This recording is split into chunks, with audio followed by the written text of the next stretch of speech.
It didn't influence any as far as initiatives that we did because of that.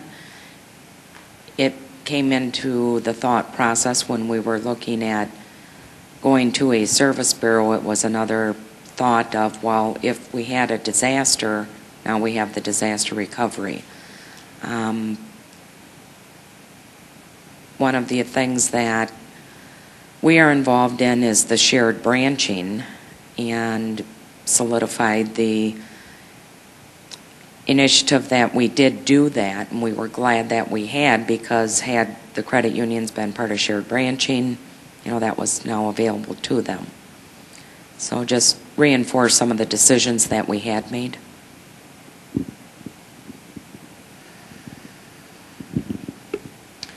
I can't see we drastically changed any of our plans. I think some of the things that we took a closer look at was, to be able to in the event of a disaster like that, how do you communicate with your staff and, let them know what's going on and what the situation is. I think those were some of the things that those credit unions really struggled with, and we gave it some more thought. And do we have a toll-free number that we reserve for that, or an extension that we reserve for that, passing out that information to a website that just employees can access remotely to get information and that type of thing. So we have put things in place to try to support both of those types of things, which we didn't really have in our plan before that.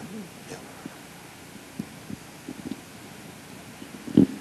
I think that really brought home the fact that, like, we're a local credit union, so we've got branches all in the same city.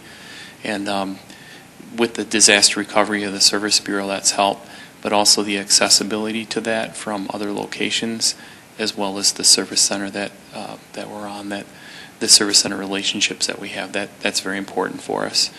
Some of the disaster recovery things that we changed up was we were traveling hard drives across town or off-site, and now we're through the internet securely through VPN backing up our systems. That saves a lot of time and money because you just have to host those servers elsewhere. Whereas in the past, even though the drive was encrypted, if that gets lost, in theory it could be unencrypted. So that's just like one little piece of the project. Some of the other things that drive our disaster recovery is the documentation. We never feel we've got adequate documentation. It's continually changing. You've got to have all your programs off-site. Hey, what do you do with those programs? Who's in charge? And part of the disaster recovery, or a big part of it, is not even IT related. It's more the organization and how do we fit into that from an IT standpoint. So I almost think it's better if the leader of your disaster recovery is not IT, it's somebody else, because when the IT people are bringing the systems back up, somebody else has got to be talking to the staff, to the member, or being like a referee, trying to make sure everybody gets what they need. Yeah, I think Hurricane Katrina really opened the eyes of a lot of people.